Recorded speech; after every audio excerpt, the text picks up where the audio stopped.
সাইয়েদনা ইব্রাহিম আলাইহিস সালাম স্বপ্নে দেখলেন তিনি সাইয়েদনা ইসমাঈলকে জবাই করছেন।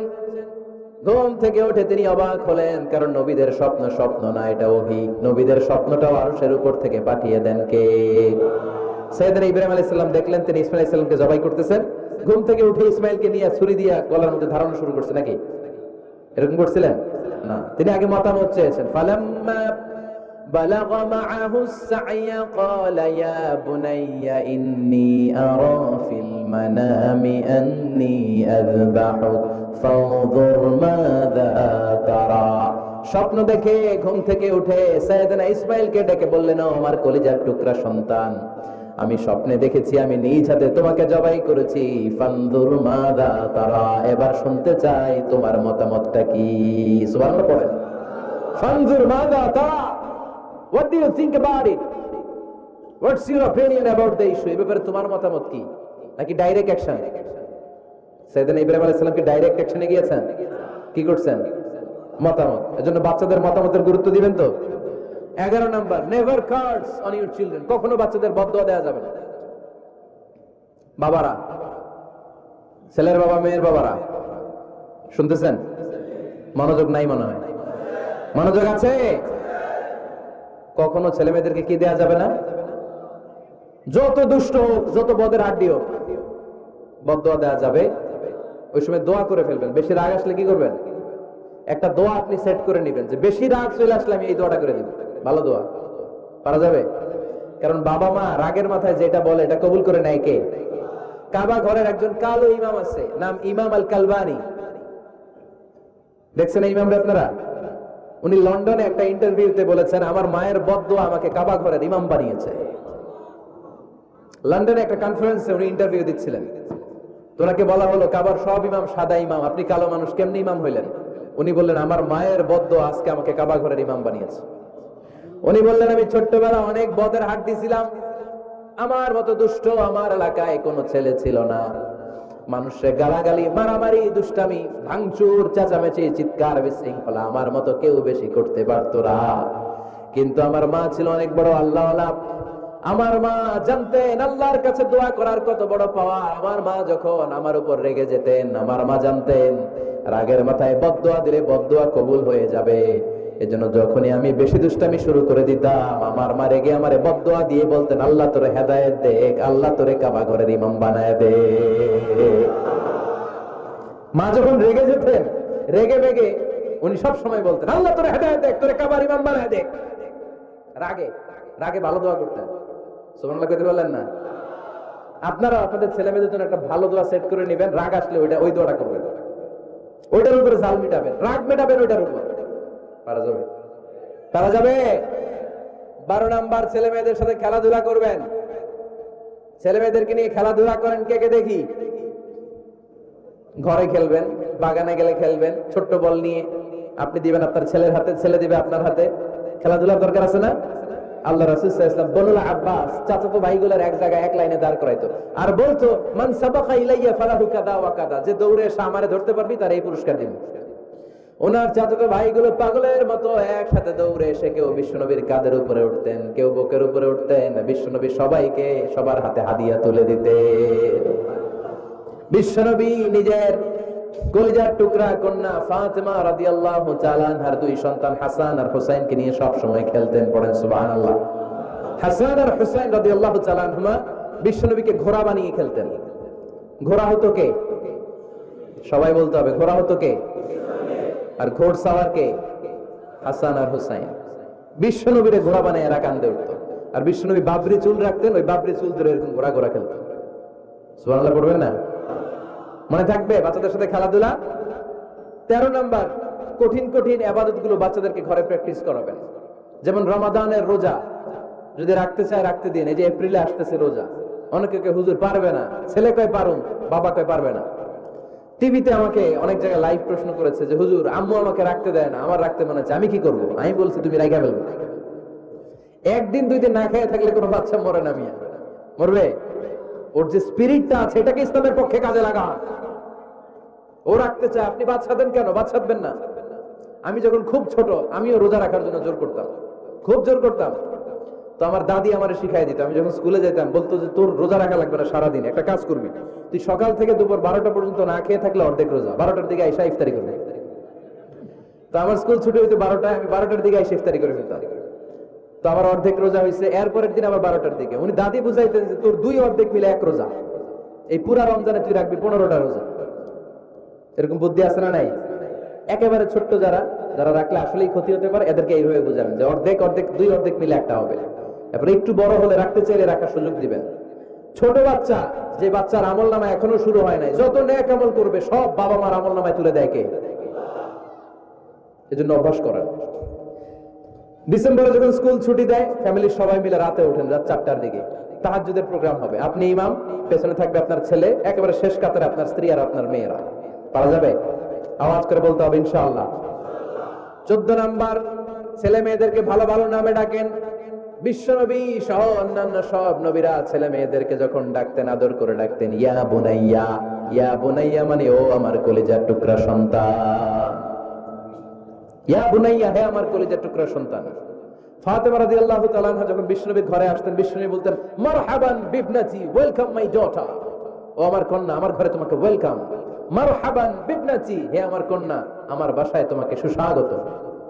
সুবহানাল্লাহ পড়বেন না? আর ইমাম হাসানকে বিশ্বনবী ডাকতেন লুকা। যখন ফাতেমা রাদিয়াল্লাহু তাআলা আনহার ঘরে বিশ্বনবী বেড়াতে যেতেন, যেই বলতেন আইনাল লুকা, আইনাল লুকা, আমার পিচ্চি কলিজার টুকরাটা কোথায়? সুবহানাল্লাহ পড়েন। সুন্দর নাম ধরে ডাকবেন। 15 নাম্বার, বাচ্চাকে আগে সালাম দিবেন। বাচ্চাকে আগে কি দিবেন? দেন আপনি? দেন দেন, সবাই দিবেন, পারবেন না? আপনি ভাবিকে দিবেন, ভাবি আপনাকে দিবে।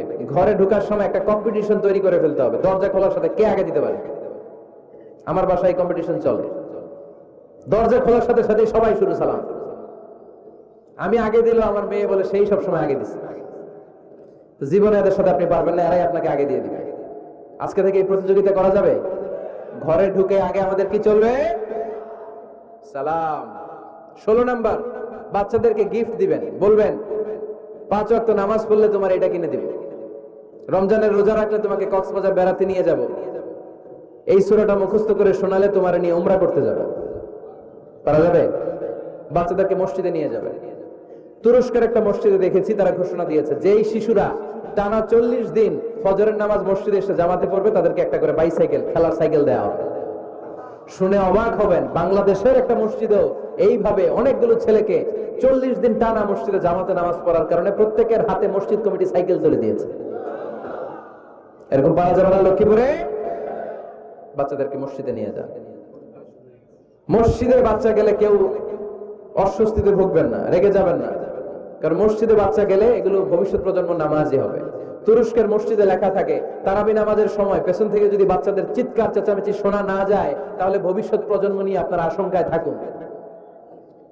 তারাবি পড়তেছি, পিছনে যদি চিৎকার চেঁচামেচি হয়, তাহলে বোঝা গেল আমার ছেলে নাতিপুতি সবগুলো নামাজি হবে, ঠিক কিনা?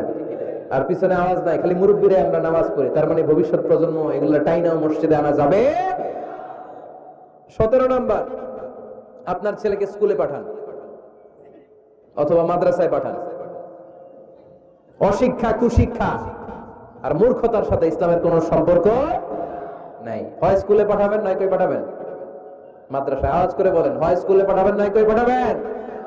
পাঠাতেই হবে আপনাকে। শিক্ষার আলো ছড়িয়ে পড়ুক ঘরে ঘরে, আমরা চাই কি চাই না? কোন অশিক্ষা, মূর্খতা এগুলোর স্থান ইসলামে আছে নাই। ছেলে মেয়েদেরকে অনেকে পড়াশোনা করাইতে করাইতে এত প্রেসার দেয়, যেটা ছেলে মেয়েদের মেন্টালি অনেক সমস্যা তৈরি করে। এরকম আছে না নাই? আমি এমন অনেক ছেলে মেয়েকে দেখছি, তার ওজন যত, তার ব্যাগের ওজন তার চেয়ে বেশি। আছে না নাই? ছোট্ট বাচ্চার কাঁধে 1 গাদা বই দিয়ে দেয়। কে বলেছে আপনাকে এতগুলো বই দিতে? কে বলেছে?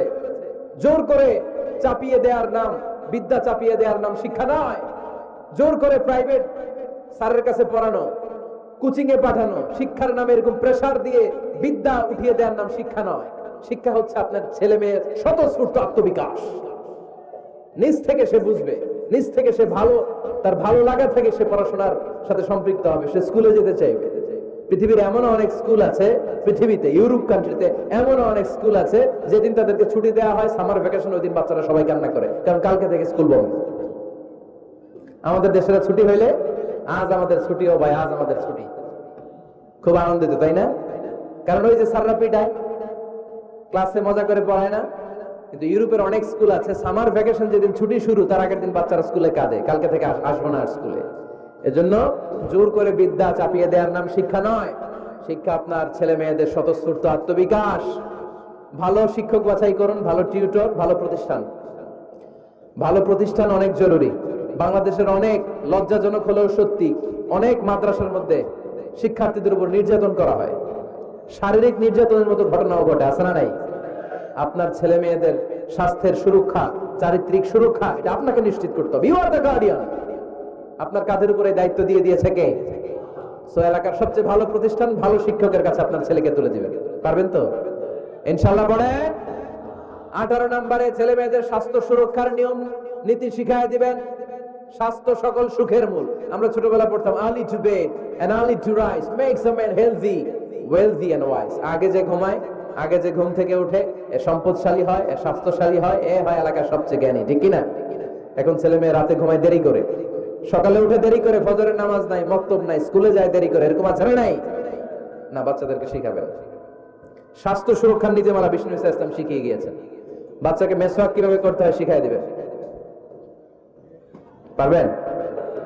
ব্রাশ কিভাবে করতে হয় শিখাই দিবেন। স্যানিটেশন, হাইজিন কিভাবে মেইনটেইন করতে হয় শিখাবেন। টয়লেটে ঢুকে কি করতে হয় এগুলো শিখায় না অনেক মা বাবা, আছে না নাই? কিভাবে টয়লেট করতে হয়, টয়লেট শেষে কিভাবে হাত ধুইতে হয়। প্রথম প্রথম যে মেয়েদের পিরিয়ড শুরু হয় তাদের ক্ষেত্রে তাদের মায়ের অনেক ভূমিকা আছে, বড় বোনদের অনেক ভূমিকা আছে।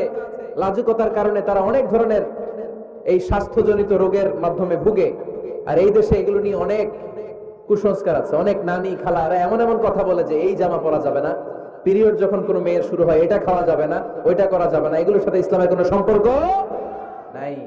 আপনি মা, আপনি আপনার মেয়েকে এগুলো শিখান যে মা এটা আমার হয়েছে, তোমার নানুর হয়েছে, এটা তোমার হবে। ইটস ভেরি ন্যাচারাল, এটা খুবই ন্যাচারাল একটা বিষয়।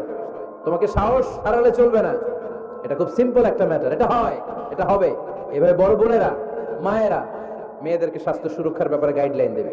সর্বশেষ কথা, স্বাস্থ্য সুরক্ষার ব্যাপারে প্রত্যেকটা ছেলে মেয়েকে কমন কিছু রুকিয়া শিখাবেন। প্রত্যেক ছেলে এবং মেয়ে নিজের ঝাড়ফুঁক যেন নিজেই করতে পারে। এই তোমার মাইকের কি হয়েছে আবার, এরকম আওয়াজ কেন?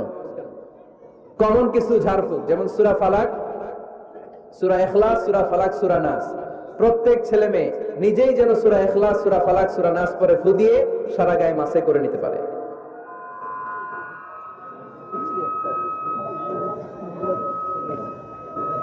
কি মাইকের কি সমস্যা? মাইক পেন আছে?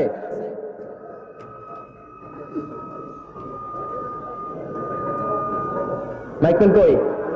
আওয়াজ কেন? আয়াতুল কুরসি প্রত্যেকটা ছেলেকে শেখাবেন, সূরা ফাতিহা শেখাবেন, 3 কুল শেখাবেন। আপনার ছেলে আপনার মেয়ে নিজেই যেন নিজের ঝাড়ফুঁকটা করতে পারে। It's a protection from your Lord. এটা আল্লাহর কাছ থেকে প্রোটেকশন। প্রত্যেক ছেলে মেয়ে ঝাড়ফুঁক করে নিজের গায়ে নিজে ফু দিবে, এগুলো শেখানো যাবে। 19 নাম্বার, ছেলে মেয়েদেরকে নামাজের আদেশ করেন।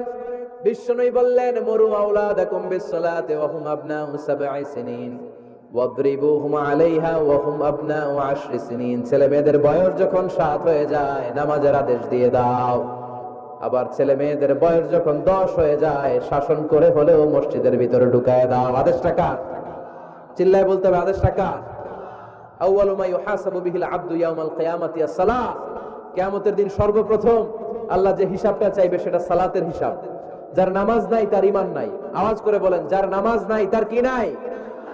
ঈমান নাই। ছেলে মেয়েদেরকে শিখান। অনেকে 4 ওয়াক্ত নামাজ পড়ায়, ছেলে মেয়েদেরকে ফজরের সময় ডাকেন, আছে না নাই? যদি জিজ্ঞেস করি কেন ডাকেন না, কয় আদরের ছেলে একটু ঘুমাক। আচ্ছা, ভোর 5টার দিকে যদি আপনার ঘরে আগুন লাগে কি করবেন? ভোর 4টার দিকে আপনার ঘরে দাও দাও করে সিলিন্ডার ব্রাস্ট হয়ে আগুন লাগছে, কি বলবেন? ছেলেটা আর একটু ঘুমাক, আদরের ছেলে তো, হ্যাঁ বলবেন না? তখন কি করবেন? ডাকবেন। এই দুনিয়ার আগুন থেকে বাঁচানোর জন্য যদি ছেলেকে ফজরের সময় ডাকেন, জাহান্নামের আগুন থেকে বাঁচানোর জন্য ফজরের সময় ওকে ডেকে দেওয়ার দরকার আছে না নাই? 20 নম্বরে, ছেলে মেয়েদের বয়স যখন 10 বছর হয়ে যায় বিশ্বনবী বললেন তাদের বিছানা আলাদা করে দাও। ইদা বালাগাল আওলাদু 10 সিনিন ফাররিকু বাইনাহুম ফিল মাদাজি। ছেলে এবং মেয়ে বয়স যখন 10 বছর হয়ে গেলে মেয়ে তার বাবার সাথে এক বিছানায় ঘুমাতে পারবে ছেলে তার মায়ের সাথে এক বিছানায় শুতে পারবে? তাদের বিছানা আলাদা করে দেন। In this time they should have taken some a little bit privacy, একটু প্রাইভেসি দেন ওদেরকে, ওদের প্রাইভেট লাইফ লিড করতে দেন। কিন্তু যতই প্রাইভেট লাইফ লিড করুক, বাবা মা হিসেবে আপনার মনিটরিং থাকার দরকার আছে না নাই?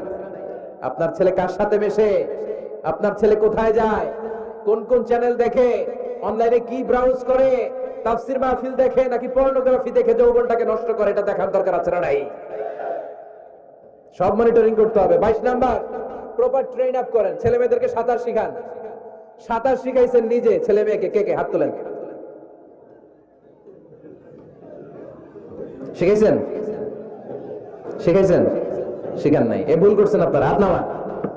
ছেলে মেয়েদেরকে মাস্ট সুইমিং শিখাবেন। দেখেন এই রাস্তায় কিভাবে চলতে হয়, বাবা ধরে ধরে শিখায়। আব্বু হাঁটো হাঁটো, পড়ে গেলে আবার ধরে। মাটির মধ্যে কেমন করে আপনার ছেলে হাঁটবে চলবে এটা শিখাইলেন। আপনার ছেলে যদি পানিতে পড়ে, ওইখানে কিভাবে বাঁচতে হবে শিখানোর দরকার আছে না নাই? সন্তানকে কখনো ননির পুতুল করে গড়ে তুলবেন না, কষ্ট সহিষ্ণু করে গড়ে তোলেন। উপকূল পরিবেশে, কষ্টকর পরিবেশে কেমন করে বেঁচে থাকতে হয় এগুলো শিখায় দেন। ওর জীবনটারে কল্যাণময় করে দিবে কে? খেয়াল রাখবেন। সব ছেলে মেয়েদেরকে সুইমিং শিখাবেন, কুকিং শিখাবেন, রান্না শিখলে কাজে লাগে না? ওরা হোস্টেলে দিলে নিজে রান্না করে খেতে পারবে, বাইরে স্কলারশিপ পেয়ে পড়তে গেলে নিজে রান্না রিজেন করতে পারবে। ড্রাইভিং শিখাই দিবেন। আল্লাহর হাবিব সাল্লাল্লাহু আলাইহি ওয়াসাল্লাম বলেছেন, আল্লিমু আওলাদাকুম আস-সিবাহা ওয়ার রিমায়া ওয়া রুকুবাল খাইল। তোমরা তোমাদের সন্তানদেরকে সিবাহা মানে সাঁতার শিখাও। এটা আমি বানায় বলি নাই। কোন বর্ণনা এসেছে সাইয়েদনা ওমর ফারুক বলতেন, কোন বর্ণনা এসেছে আল্লাহর হাবিব বলতেন, ছেলে মেয়েদেরকে সাঁতার শেখাও যেন পানিতে ডুবে মারা না যায়। ওয়ার রিমায়া মানে কিভাবে তীর মারতে হয় শিখাও। ওই সময় ছিল তীর মারা, এখন হচ্ছে মার্শাল আর্ট, এখন কুংফু, এখন কারাটে। কেমন করে আত্মরক্ষা করবে প্রত্যেক ছেলে মেয়েদের জানার দরকার আছে না নাই? ওয়া রুকুবাল খাইল, কেমন করে ঘোড়ায় চড়তে হয় শিখাও। তখন ছিল ঘোড়ায় চড়া, এখন হইতেছে গাড়িতে চড়া। পাবলিক বাসে কেমনে চলতে হয়, পাবলিকলি কিভাবে মিশতে হয় জানার দরকার আছে না নাই? ছেলে মেয়েটারে মাঝে মাঝে বাজারে পাঠান, ওরে কিছু কিনে আনতে দেন। ও যদি লস করেও আসে তারপরেও দেন, ওর শিখার দরকার আছে না নাই? ল্যাঙ্গুয়েজ শিখান। ছেলে মেয়েদেরকে একাধিক ল্যাঙ্গুয়েজ শিখাবেন। প্রথমে শিখাবেন শুদ্ধ মাতৃভাষা, ঘরে শুদ্ধ ভাষায় কথা বলার চেষ্টা করুন, শুদ্ধ বাংলা ভাষা প্রথম। দ্বিতীয় হচ্ছে কোরআনের ভাষা আরবিক। নাম্বার 3 হচ্ছে ইন্টারন্যাশনাল ল্যাঙ্গুয়েজ ইংলিশ। আমার বাংলাদেশের প্রত্যেকটা ছেলের 3টা ল্যাঙ্গুয়েজ জানার দরকার আছে না নাই? জানার দরকার আছে না নাই? আমরা পৃথিবীর যেখানে যাই ওখানে কথা বলতে পারি। আমরা ইংরেজদের সাথে ইংরেজিতে কথা বলি, আরবদের সাথে আরবিতে কথা বলি, আর আমাদের দেশে বাংলায় কথা বলি। তাহলে মাল্টি ল্যাঙ্গুয়েজেস জানতে হবে আপনার ছেলে মেয়েদেরকে। 23 নাম্বার, টাইমলি ম্যারেজ, সময় মতো বিয়ে দিয়ে দেন। বাবা এবং মা, ছেলে মেয়ে যদি বড় হয়, ম্যাচিউরড হয়, বিয়ে দিয়ে দিবেন। কি করবেন? হ্যাঁ, এই খুশি হয়ে গেছে ছেলে পেলে খুশি। ওয়া আনকিহুল আয়ামা মিনকুম ওয়াস-সালিহিনা মিন ইবাদিকুম ওয়া ইমাইকুম, যারা অবিবাহিত বিশ্বনবী বলেন এদেরকে বিয়ের পিঁড়িতে বসায় দাও। ইয়া মাশারাল শাবাব, এই যুবকেরা, মান ইসতাতা মিনকুমুল বাত, যাদের সামর্থ্য আছে ফালিয়াতাজাওয়াজ, যারা বিয়ে করো। কি করো? বিয়ে করো। এই দেখেন ছেলে পেলে কত খুশি, এরা বিয়ে করতে চায় কিন্তু বাবা মা বিয়ে করাচ্ছে না। ছেলের বাবা মেয়ের বাবা, ওরা যদি ম্যাচিউরড হয় ওদেরকে বিয়ে করায় দেয়। চেয়ারম্যান সাহেবরা কই? এমপি সাহেব আস, এদেরকে একটু দেখেন। আচ্ছা, সব শেষ কথা, তাকসিমুল মিরাস বিল আদল। ছেলে মেয়েদের মাঝখানে ন্যায় সঙ্গত ভাবে মিরাসের বন্টন করতে হবে। ছেলে পাবে যদ্দুর, মেয়ে পাবে অর্ধেক। আচ্ছা এবার আওয়াজ করে উত্তর দেন তো, ছেলেকে যদি দেন 2 লাখ, মেয়ে পাবে কয় লাখ? ছেলেকে যদি দেন 4টা গাড়ি, মেয়ে পাবে কয়টা গাড়ি? আইনটা কার? চিল্লায় বলতে হবে, আইনটা কার? রব্বুল আলামিন বলেন, ইউসিকুমুল্লাহু ফি আওলাদিকুম লিযযাকারি মিসলু হাযযিল উনসায়াইন। আল্লাহ বিধান দিলেন ছেলে পাবে যতটুকু, মেয়ে পাবে তার অর্ধেক। আমাদের লক্ষ্মীপুরের কি অবস্থা? এভাবে বন্টন হয় তো? বন্টন হয়? অনেক বাবা আছে, মেয়েরে বলে, মা তোর বাইরে সব দিয়া দিলাম, তোর লেগে দোয়া করে দিলাম। কত বড় ডাকাই! অনেক মা আছে ছেলের পাতে মুরগির রান দেয়, মেয়ের পাতে মুরগির ঠ্যাং দেয়। আছে না নাই? ওই মা বাবাদের শেষ জীবনটা দেখবেন ছেলের বাড়িতে কাটে না, মেয়ের জামাইয়ের বাড়িতে কাটে। এরকম হয় না? প্রকৃতির খেলা বড় খেলা, এজন্য ইনসাফের সাথে এটা বন্টন করবেন। 25 নাম্বার পয়েন্ট, সর্বশেষ পয়েন্ট, সূরা লুকমানে আল্লাহ তাআলা প্রত্যেক বাবা তার ছেলেকে কি কি পরামর্শ দিবে কি কি আদেশ দিবে, কি কি নাসিহাত দিবে। সূরা লোকমানের 12 নম্বর আয়াত থেকে 19 নম্বর আয়াত। কত নম্বর আয়াত থেকে? 12 থেকে 19। এই আয়াতগুলোর মধ্যে একজন বাবা, একজন গার্ডিয়ান তার ছেলেকে কি কি উপদেশ দিবে, এই সবগুলো উপদেশ কোরআনের মধ্যে তুলে ধরেছে কে? আজ রাতে সূরা লোকমানের 12 নম্বর আয়াত থেকে 19 নম্বর আয়াত, এই আয়াতের অর্থগুলো ছেলে মেয়েদেরকে বসায় একসাথে পড়বেন। রাজি আছেন? আওয়াজ করে পড়েন ইনশাআল্লাহ। আল্লাহ আমাদের ফ্যামিলিগুলোর তুমি জান্নাতি ফ্যামিলি বানাও, আমাদের ছেলে মেয়েগুলোর আল্লাহ তুমি মানুষের মতো মানুষ বানাও, তাদেরকে তুমি দেশপ্রেমিক বানাও। কোরআন এবং সুন্নাহর আলোকে যে গাইডলাইন গুলো আমরা শুনলাম কিভাবে ছেলে মেয়েদেরকে মানুষ করতে হবে, এগুলো যেন আমরা মেনে চলতে পারি, আল্লাহ তুমি তৌফিক দাও। আর জোরে পড়তে হবে আমিন।